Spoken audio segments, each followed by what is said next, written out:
Hey everybody, it's Lear from Lear Gaming, and today I'm bringing you my Spellshot AQUA Gunner build. It is a Chaos level 35 build that is going to be able to clear all types of content. It's all about cold damage and leaning into a gunner playstyle, so if that's what you're looking for, then this video is for you. As of all my build videos, we're going to go ahead and take a look at hero point allocations, the passive trees, and I will also give you information on the type of gear you're going to want to collect. Now, again, if you enjoy this type of content, make sure to drop a like. It goes a long way into helping this channel grow. And also, if you want to come and join me, get some free carries, or just come and chat, make sure to check me out on twitch.tv/LeeroyGamingStream. Now, without further ado, let's go ahead and take a look at my AQUA Gunner build. All right, we're going to go ahead and start with the hero stats. And because this build is going to be using a capstone to refresh your spells, and we are not using an action skill or an active action skill, that means we don't care about attunement, we don't care about intelligence. This means that probably the best archetype is going to be the Village Idiot. That's going to buff your strength. Now, I didn't pick this on this character because this used to be a different character, but the main point here is that you want to max out strength. You're going to want to max out dexterity for that crit chance, and then I would dump the rest into constitution for some survival. Now, next, let's talk about the most important information here, and that's probably going to be the skill tree or passive skill tree here. We are going to be using Ambihextrous.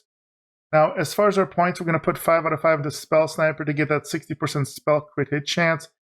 This is going to mainly impact your fairies if you're going to use them, or pixies rather.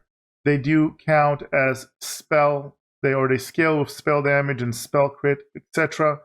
Other than that, the only other mandatory thing here is going to be the magic bullet. So we're going to convert spell damage to gun damage, which is critical. We're going to have a lot of spell damage, and because we do want to get gun damage, this is critical.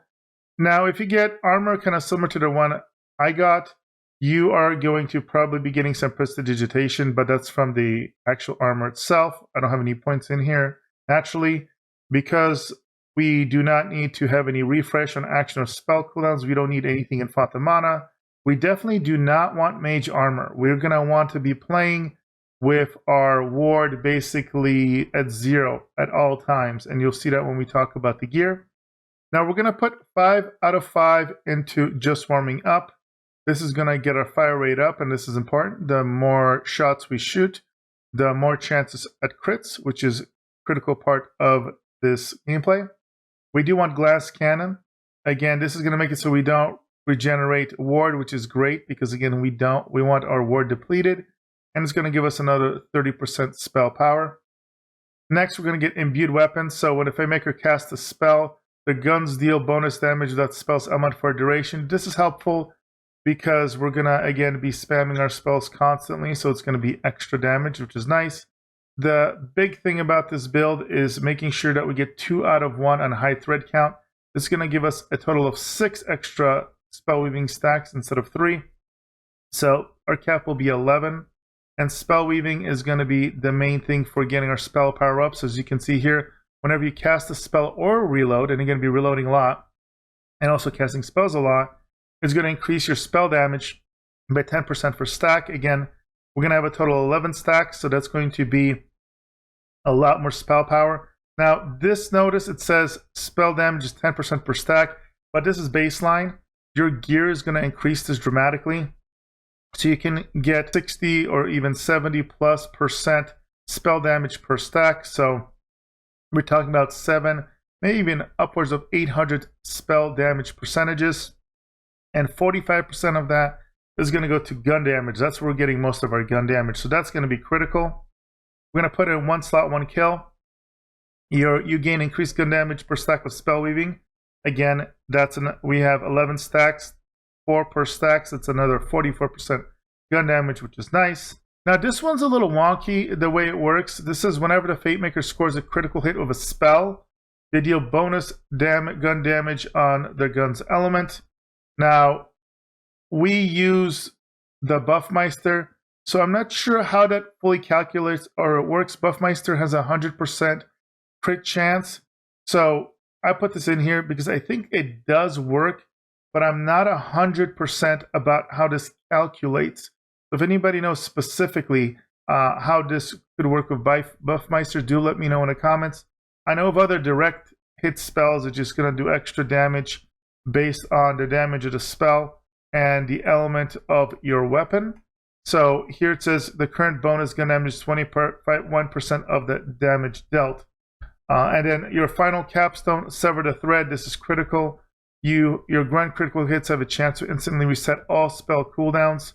It has a 5-second cooldown, and you're going to be shooting a lot, and you're going to be able to get a lot of crits, especially with headshots, since this is kind of like a gun-focused build. So your cooldowns are going to be coming off constantly. It's very, very possible to keep up your spell buffs almost permanently, since they have about a 9.6 second duration, and you can have this refresh every 5 seconds or so. So that's critical to that. Then when we go to Graveborn, we're going to get 3 out of 3 to Faithful Thralls. So again, we're not going to have a tremendous amount of companions, but this definitely doesn't hurt. It's an extra 9% damage dealt, so this impacts all type of damage per companion. We're going to put 2 points into Mortal Vessel. So this is just some extra dark magic efficiency and max health. We mainly do this because we have no use for Essence Drain. We are going to go get 3 out of 3 Sanguine Sacrament. This is important. It's going to help us stay alive because we're going to be spamming spells a lot, and anytime you cast a spell, you're going to basically get 30% of your health over 2 seconds. And then Harvest is great as well. Companions deal bonus dark magic damage for duration. Again, this is kind of a nice bonus for your pixies if you're going to have them, and your main companions and any potential hydras that you spawn from Dark Hydra. You can't go wrong there. Next, you're going to pick Dark Hydra. You're going to get 3 points into this. And so this is up to 3 hydras that are going to help with your Faithful Thrall bonuses. And we'll put 1 point into Stain of the Soul. So the Fatemaker spells deal bonus dark magic damage. Again, this helps when it comes to your Buffmeister spells, as they're going to help you proc the dark magic heal effect on your bullets. So you can heal yourself over time, which is nice just from your shots. And finally, we have 3 out of 3 Ascension. This is actually very important.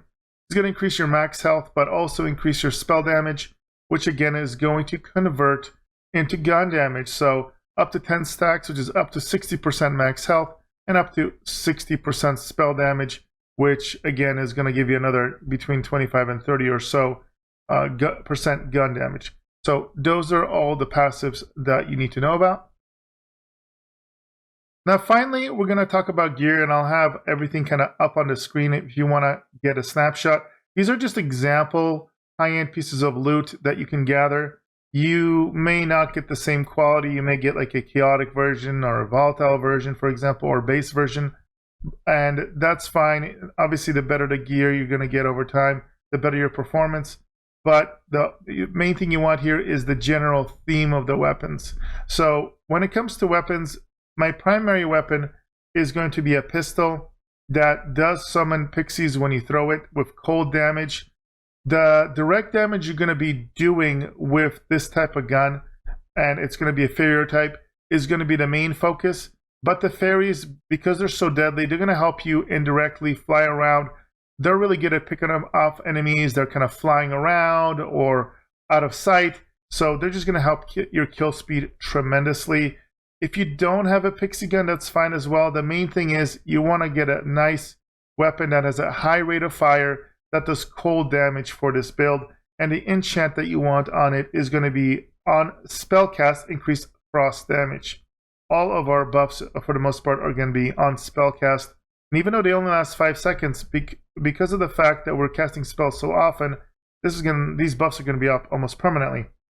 The only other gun I like to get is just the Masterwork Handbow.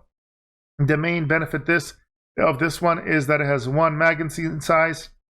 Enchant doesn't really matter because you're only going to bust this out at the beginning of a run. You're just going to shoot this 10 or 11 times, get your stacks of your spell weaving so you don't waste ammo. And so when you're actually fighting, you're going to constantly have your spell weaving stacks maxed out.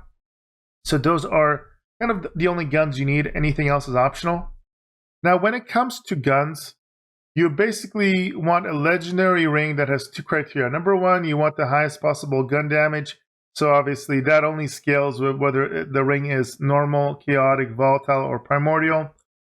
Here's a volatile version, and you care about the legendary effect that says while ward is not full, effects are increased by 100%. Your ward will almost never be full or even active because of the way we've set up the passives. So you're going to basically be doubling the effects of these rings whenever you have them. Now, the other stats on the rings is just icing on the cake. If you're using a pistol, if you can get like a pistol reload rate is fine. Anything to do with spell, crit hit, chance, or damage isn't bad either, because remember, we are using spells to buff your gun damage, and if you use pixies, they will also scale based off any spell modifiers. If you do not have a good gun ring that has this legendary effect, you can just as easily get any kind of rings that are going to have our spell damage baseline, as long as you have that passive that says while ward is not full, effects are increased by 100%. Spell power again is going to also scale really well because of the fact that it's going to turn into gun damage. But again, for this build in particular, if you can lean into the gun damage directly, that's going to be more helpful. When it comes to your shield, I like going with a Cursed Witch shield.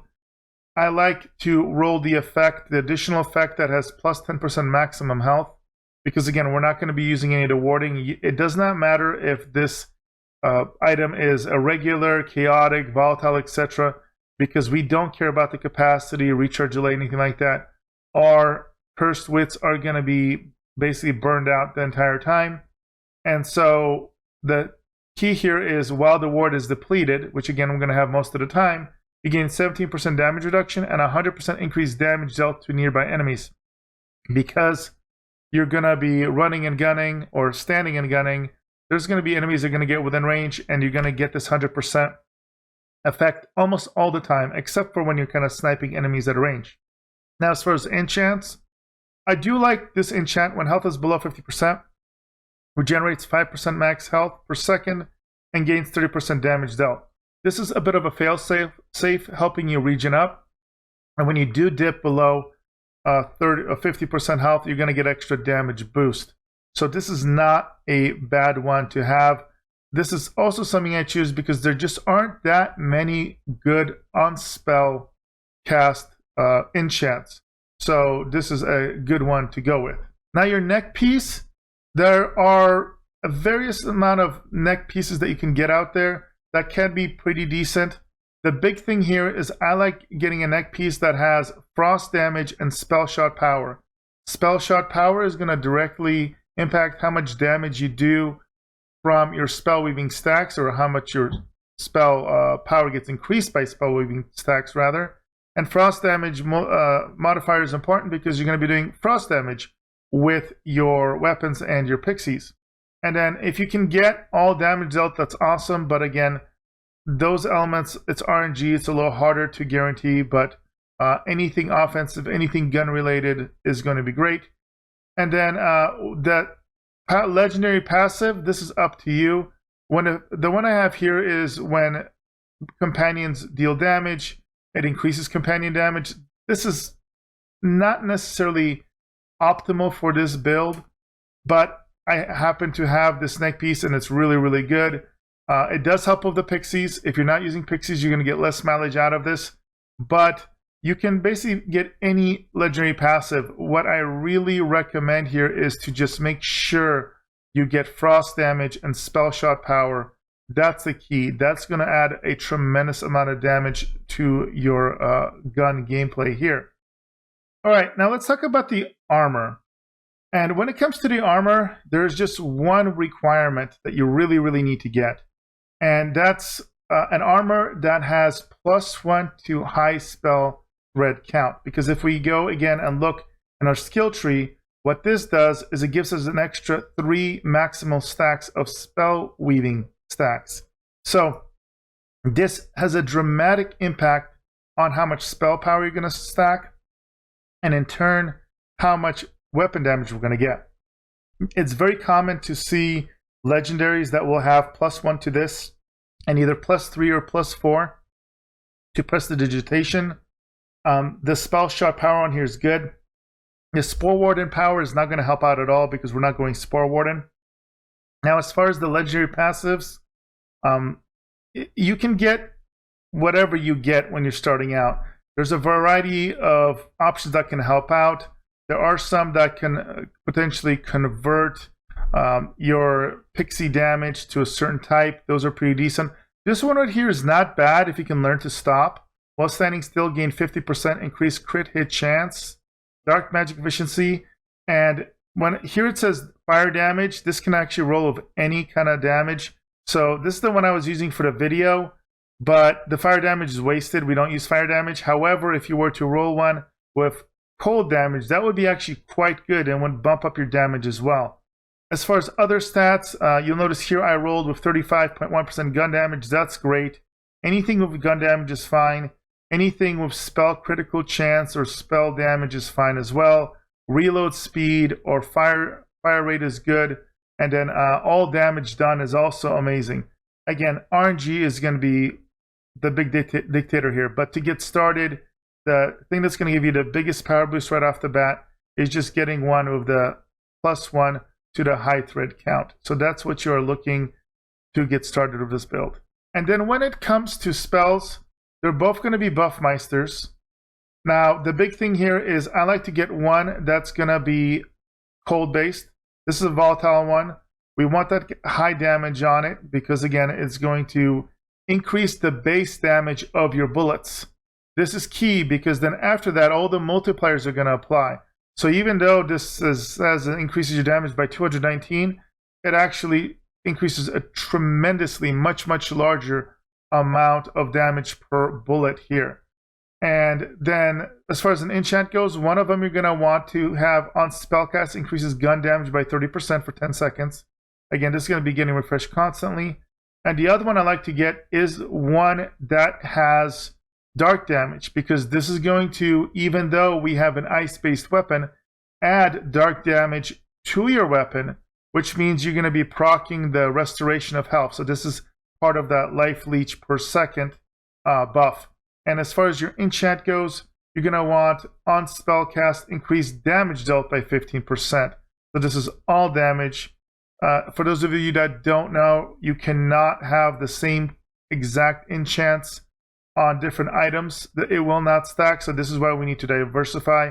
So those are those gears. Now, last piece of equipment here is going to be your melee weapon. And the main thing here is I do get one of these legendary frying pans. And so the main thing as far as the effects go is the passive effects that when your weapon is holstered, meaning you're not swinging, which is you're never going to swing this, you're going to get a 15% chance to reflect incoming bullets. And you also have the other effect that reduces bullet and projectile damage from the rare by 90% while holstered. So it's a nice defensive buff. And it also gives you another opportunity for an enchant. And the final one we want here is on spellcast, increase elemental damage by 20% for 5 seconds. So that is all the gear you need to know about. All right, now let's quickly talk about the gameplay loop. It's going to be very simple. You're going to want to start by getting your spell thread stacks up early.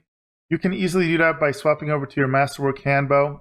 The idea here is just shoot about 10 or 11 times. It's going to auto reload right after. Get those stacks to 11. And then just kind of get started the gameplay. If you don't have the Masterwork handbow, you can do it with any gun by just shooting and then reloading right off the bat to get the stacks up. But the handbow makes it so that you don't waste very much ammo.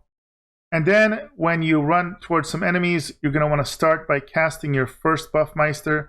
I recommend the one that has your on spellcast increased damage dealt by 15%. For me, that's going to be the one that has dark magic damage. And a second or two later, you can go ahead and follow up with your second Buffmeister.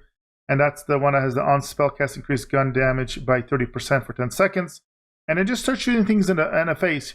As you reload, you're going to spawn your pixies. They're going to fly around and kill random things, as well as help kill the things that you're targeting. Anything you target is going to just get destroyed super fast. Your gun damage is going to be so high, and your fire rate is going to be so high. And again, the additional benefit of the pixies, they're going to fly off and kill off the things that are kind of in the air or in the nooks and crannies. So that's going to help with your kill speed. That's really the only thing you need to know about as far as the playstyle. Very simple, very traditional gunner gameplay. Now, I hope you guys found this video helpful. If you did, please make sure to drop a like and subscribe if you want to see more content from me when it comes to looter shooters and RPGs. Do check me out again at twitch.tv/LeeroyGamingStream to come and do some runs with me, or just come and chat. And then if you want to go to the next level and support the channel, you can always check out my merch store in the description below. I got lots of cool swag, like t-shirts like I'm wearing, like the mugs that are on display here, and other cool things to support the channel. And all the proceeds from that do go directly into supporting more content development for the channel. That being said, again, thank you for all the support, guys, and I will go ahead and see you in the next video.